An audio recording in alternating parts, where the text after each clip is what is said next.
Good morning, everybody. It is Saturday, December the 2nd, 2023. We're just leaving the Backbone Trail parking lot, as you can see. And I'm about to connect my steps from part one of the Airkeeper Kisatchie Trail. I come out here last time in October of last year and did the Backbone Trail section. So chronologically, this is going to be the last day hike of the Kisatchie Loop.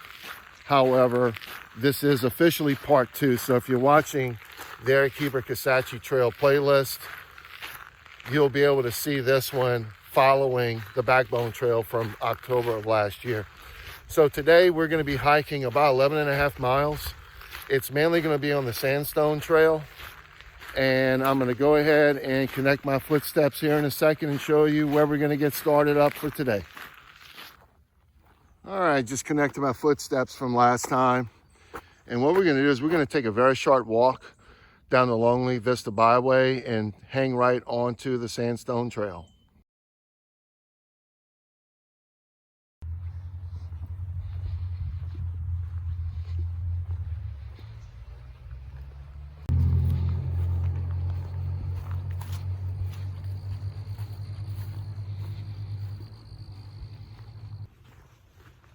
I just got on the Sandstone Trail. It was a short walk, as you saw. And I'm going to be pointing out some things here in the first 3 miles. There's actually a few campgrounds I'm going to point out. On day one, I originally was going to stay at one of these, but we had to make changes, as I talked about. And so this is still really part of day one that I would recommend for most of you, where you would finish the Backbone Trail and then stop at one of these campgrounds. And it just depends upon how far you want to walk to conclude day one. But I'm going to be pointing these out. They're all within about 1.5 miles to 2 miles of each other.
Just a little over a mile into today's hike.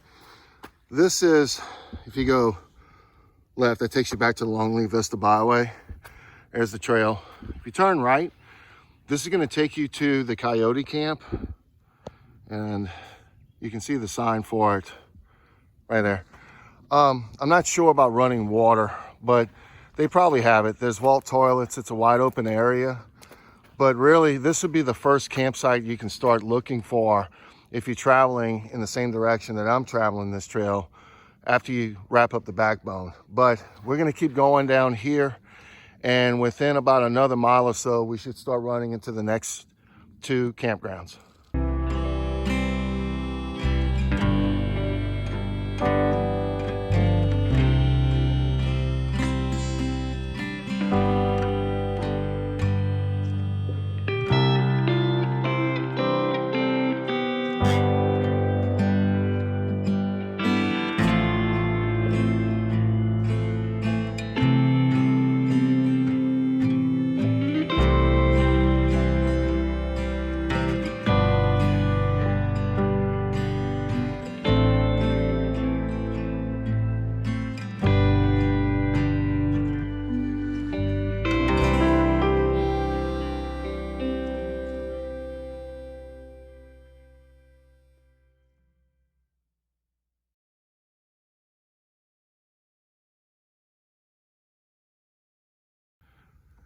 We're about 2.5 miles in, and straight ahead, the trail's about right there. But this is the oak camp. This is the next one. It's the second of 3 campsites along this section of the Heber Kisatchie Trail. Plenty of parking, very remote, but you can see vault toilet, and there's some people camping off to the left over there. So wide open. So we're just taking a very, very short break, and we're gonna get back on trail, and I'll be showing you the coral campground in a few minutes. All right, we just came from this direction, but I wanted to point out to you, this is the coral camp. So this is another one that's right off the trail, and we are a little under 3 miles into today's hike. So basically, this would be the last one if you're traveling in the same direction as we are. That's an organized camp. That one also has a vault toilet. There's a sign for it. And there's a road to come in this way. The oak camp didn't have running water. I'm not sure if this one does or not. It very well might, but either way, there's, as you can see in the distance, in that whole area, there's plenty of campsites. So we're a short distance away from turning onto the cut across trail, which is the route that Eric had come up with for this thing, and I'm going to show it to you here in a minute. It slings over your shoulder like diagonal.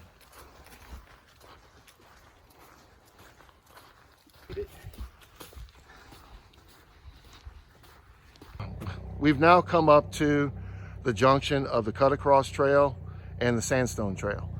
If you go straight in this direction, it adds about 3 miles to the hike. So we're going to turn left, and at some point I may come back and cover this section, but based upon what Eric had drawn up and being that it is a straight shot to get to the other side of the sandstone loop, we're going to turn left and get on the cut across for about 5 miles.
We're about 7 miles into today's hike. You can see, I wanted to go ahead and point this out because I realized I didn't have an opportunity to show these yet.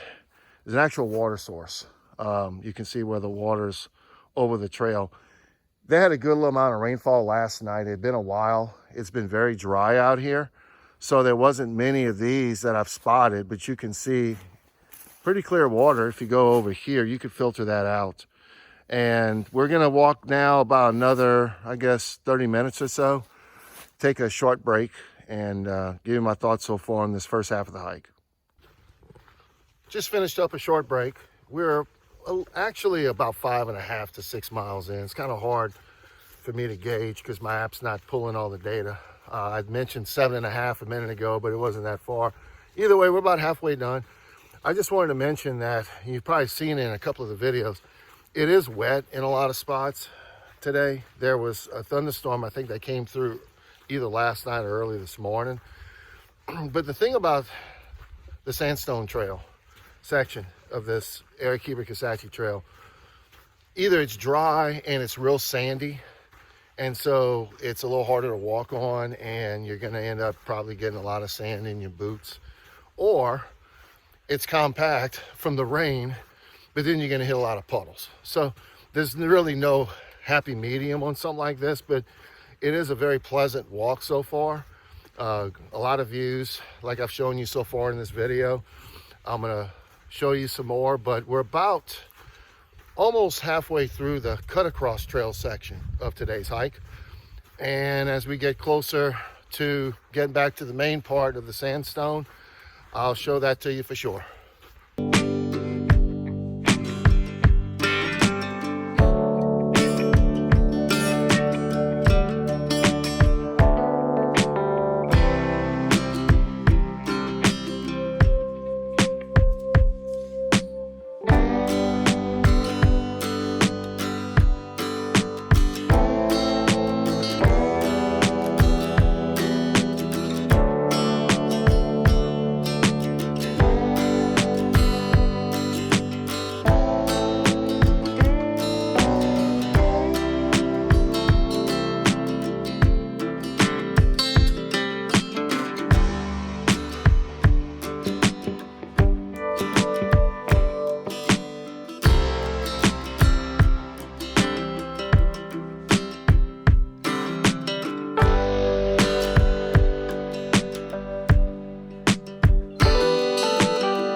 Okay, we just took a short break. We just came from this direction, and this is the section that we skipped, which technically all of this here and down the cut across and all the way to the other side where I pointed out earlier today to turn off, that's all part of the north loop of the Sandstone Trail.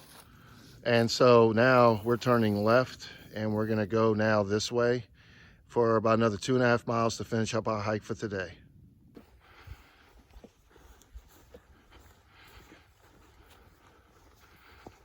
They must have had some gathering out here.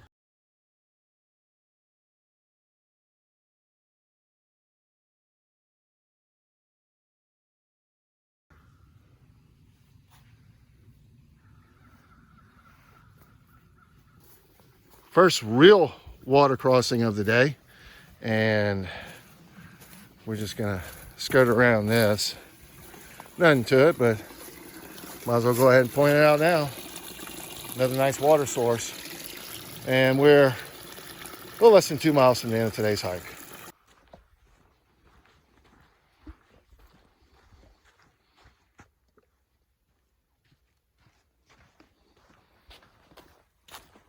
Day 2 is about complete on the Heber Kisatchie Trail. That's the Longleaf Vista Byway, and you can see straight across, that's where the Sandstone Trail resumes. You can check that out in part 3 that will lead you to Kisatchie Bayou Campground. So in the meantime, we're going to make this short walk back to the parking lot at Cane Camp and head back to the Backbone Trailhead, and I'll give you my thoughts on today's hike. We're back now at the Backbone Trailhead. Actually, there's the Backbone Trail. And you can see behind me, it's a beautiful time of year to come out. You get to see some fall colors. And overall, this was a really nice hike. Every single section of the Kisatchie Loop section of the Heber Kisatchie Trail is awesome. And day 2 was definitely nothing short of what I expected. There was a lot of inclines, of course, because you're in Kisatchie. It does get a little damp in those curves because it's an ATV trail, so you have to watch your footing. But there were a few spots that actually were some not designated campsites, but there were a few that we noticed off trail. And of course, I pointed some of the water sources. But basically, if you really want to do day one the right way, you do the Backbone Trail, you come out over here, and then you get on that sandstone trail for at least a mile to keep the mileage about even between days 1 and 2. But all in all, great day to hike, and I look forward to seeing you again soon on the Arequipa Kisatchie Trail.